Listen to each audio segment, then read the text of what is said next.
Flux, and you had it served as a launching point for the other cartoons like the Head, and cartoon and the Max and Cartoon Sushi. So it's a lot of fun. It's weird. It's crazy shit. That's all I gotta say. It's really fucked up shit. People were high when they did this show, but it's entertaining. So after that, though, they did this liquid extract thing, which after this show, stopped airing, they didn't do any new episodes. Liquid Television, they started doing this liquid extract thing, and it wasn't that great. But this has some of the episodes of Liquid Extract, and it also has the first ever, the little mini movie that was about Joe's apartment, which was then turned into the movie Joe's Apartment, MTV's first original movie, Joe's Apartment. It's kind of fun, actually.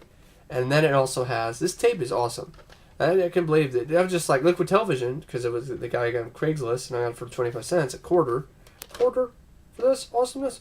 Liquid Television, and it has a bunch of episodes of that. And then it also has like almost every episode. It has episodes of AM Flux when they had their own series and then cut things out. I realized they still had some blood in some episodes, but not as much as the stuff that aired on Liquid Television. And then you had some stuff like it had actual full episodes of Beavis and Butthead aired from back in the 90s with the music video commentaries, just awesome. That was a lot of fun. And then it also had an episode of Batman the Animated Series, the one POV, the one that was from the point of view of the cops, one of the best episodes. I was like, so Liquid Television, 2 episodes of Beavis and Butthead with commentaries, an episode of Batman the Animated Series, and then they had this little HBO thing they used to do, the Big Picture, I think, which is some movie review interview show they used to do, and had an interview with Chris Rock about CB4, which is kind of funny. And then basically getting back to Fire in the Sky is because there's a TV spot for Fire in the Sky on here. So I was like, cool. So it's got just all kinds of shit. All kinds of stuff. It's loaded. The tape is loaded. And I will gladly, if there are anybody who is a fan of Liquid Television and wants to see episodes, I will gladly rip the tape, and put links for it on my blog, if there's any takers. This is you think it's just a recorded tape? No. It's Ultra Warrior, starring Dak Rambo. Sorry, that's just the manliest name ever in the history of mankind. Dak Rambo. Can't get any more manly than that. So I'm pretty sure the movie sucks, but, hey. So again, I got it from the guy at Craigslist. So, I'm trying to get in here. Okay. Don't ask me why, but there's a movie called Fugitive Rage with Wendy Schumacher. I don't even know who the fuck she is. She's got a nice rack, though. It's some action movie. I don't know. This one, this is Wendigo. Movie that's on the Fangoria 101 Most Unheralded Horror Films list. And I got this for $1. Look at Craigslist. You know how much, buybacks is offering? The tape of Wendigo? They're trying to ask for like $50 for it. And they're also trying to ask for $25 for a VHS of Monolith with Lou Gotcha Jr. and Bill Paxton. I'm like, fuck no. I didn't pay that much. But this is Wendigo, and that's cool. I mean, I don't mind, because since I have the luxury of having this set up where I can put stuff on my hard drive and watch it on my TV with this converter box, but I like having actual movie too. Helps when I review too. It's a movie called Treasure with Vidmark release, sort of like the Goonies, with a low budget. Livewire, Pierce Brosnan, and Ron Silver, Ben Cross. This is the unrated version.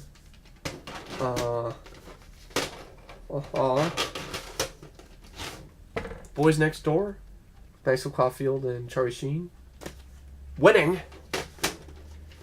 Yeah, Body Count with Alyssa Milano and Ice-T, don't ask. It's a movie called Consuming Passions with, I think it might be fun. Good cast. Jonathan Pryce from Brazil. Vanessa Redgrave. It's like a, it also has a, I think it's got,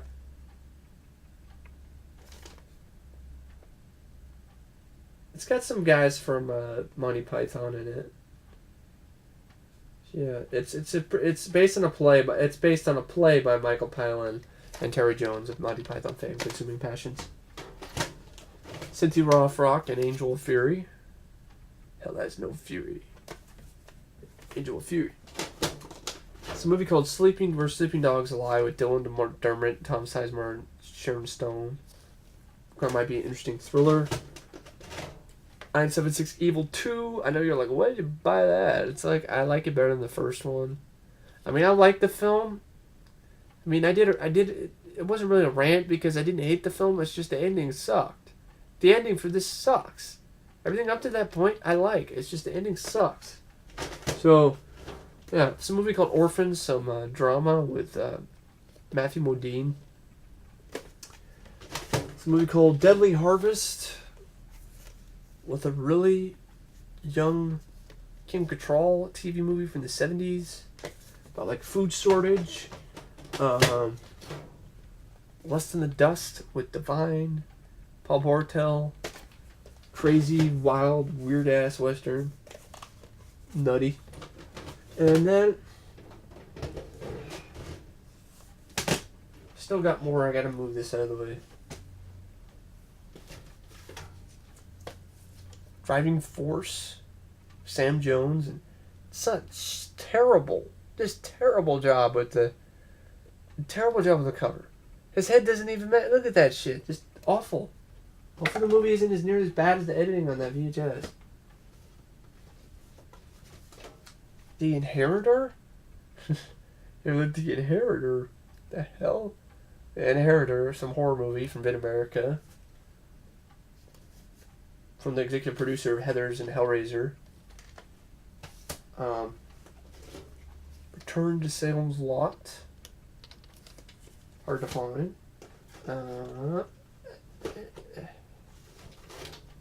It's a movie called Lethal Target. Some sci-fi freaking low budget piece of shit probably. But that monster isn't even in the movie. Rumplestilskin. Hilarious. Terrible. So bad it's a good movie for me. Guilty pleasure. We have a Western I'm wanting to see with Emilio Estevez. Dollar for the Dead. William Estevez, Howard Long Forsythe, and Howie Long. Russkies with Peter Billingsley. Better Off Dead with John Cusack. A few others. Because I've shown these before. I know it. I know I have. That's why. I've shown some of these before. Cut with Molly Ringwald. I think Matt has that on a double feature DVD, I think. St. Francisville Experiment. Death Machine. This is the... There was like a contest about Death Machine, I guess Ben Marker's having. This is a screening copy, so the quality is really bad. And then some movie called Replikator with fucking Michael St. Gerard, I think, from Superboy. So basically that's it for the tapes. And just let me get these tapes out of my way so I can show you my DVDs and Laserdiscs. You're like, wow, we're it's probably another long one. I know I'm splitting it up into parts, so you know we can. Alright, first off, I'm going to start with something unorthodox here. These are CDs I got for 50 cents each. What? Yeah. Eddie and the Cruisers on CD. I like the soundtrack a lot.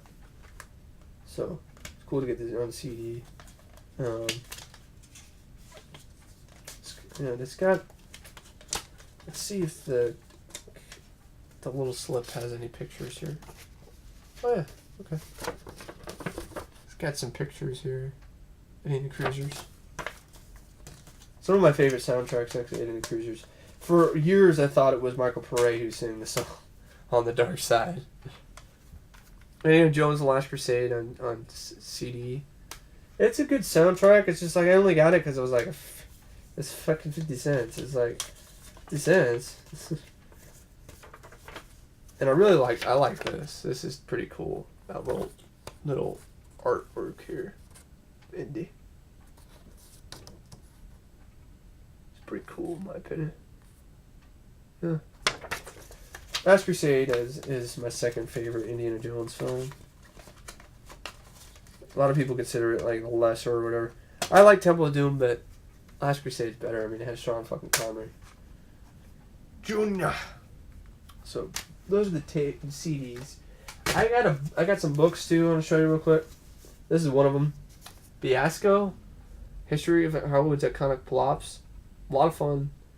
Really cool book. Glad I got it for cheap at a Goodwill.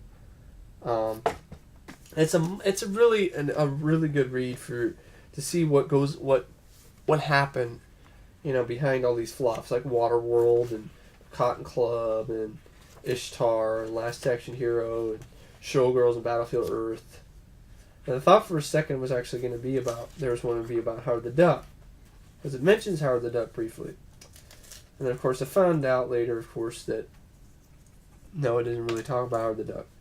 So it's kind of disappointing. But it does talk about Cutthroat Island. So it talks about Cutthroat Island, a movie that I do like, but I understand. And Popeye, which is where I found out a lot of issues with Popeye that I was like really eye-opening. So, really, really cool read. Fiasco. Speaking of Howard the Duck, my DVD's in Oklahoma, and I want to review the movie again sometime soon, so Walmart $5 bin. Howard the Duck. Sue me, I like this movie. It's one of my favorites, actually. Howard the Duck. It's not even a guilty pleasure. It's one of my favorite movies. So, yeah. Filzy! Playing for keeps.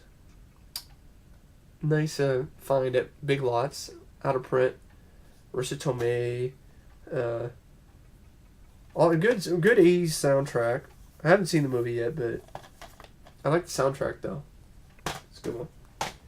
I don't know for sure if I do have this in Oklahoma or not. I don't remember. But if I do, well then I'll sell it to somebody. Halloween 25 Years of Terror on DVD. Which I think I do, because I do remember showing this comic that's in here. Yeah, so if I do have it, I have it. But I was like, I'm in the process of maybe just starting to just collect stuff that, I have in Oklahoma. So when I do get it back, more bang for my buck. It was also because it was part of the deal I had at FYE and I couldn't find anything else. So that's why too. So I don't remember for sure, but it's cool to watch it again. I mean, only 25 Years of Terror is cool. It's cool stuff. Cool beans. This DVD, Carolina Skeletons with Lou Gossett Jr. It's definitely out of print, so it's Image release. Haven't seen the film. I thought it looked interesting. And keeping in with the Lou Gossett Jr. vein, this is Flashfire with Billy Zane and Lou Gossett Jr. So yeah, Billy. Wear a little bit too much eyeliner. Jack Brooks Monster Slayer for $3 at Big Lots. Good deal, Big Lots. Jack Brooks Monster Slayer. Heard a lot about it, so I haven't seen it yet. So,